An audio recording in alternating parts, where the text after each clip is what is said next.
ఏడాకు, ఒక విభూతి పండు, ఒక యజ్ఞోపవేతం తీసుకుని దక్షిణతో పాటుగా మహానుభావుడికి ఎవరికైనా ఈ 17వ రోజు సూర్యాస్తమయంలోపు ఇవ్వాలి. సూర్యుడు అస్తమిస్తూ ఉంటాడు, ఎర్రగా కిరణాలు వచ్చే సమయం, ఆ సమయంలోపు. మళ్ళీ సూర్యుడు అస్తమించేసిన ఒక అరగంట తర్వాత ఈ దానం చేసినా మనకి ఫలితం ఉండదు. అంటే 17వ రోజు అంత విశిష్టత కలిగినటువంటి రోజు. విభూతి దానం వల్ల ఈ 17వ రోజు అటువంటి వాళ్ళకి కడుపులో ఉన్నటువంటి గుల్మ రోగాదులు పోతాయి.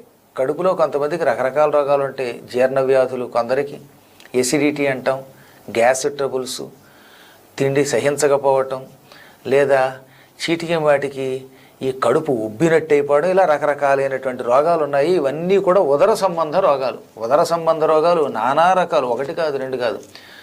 ఉదర రోగములు తొలగడానికి ఏం చెయ్యాలి అని ఒకప్పుడు పార్వతీ పరమేశ్వరుని అడిగింది.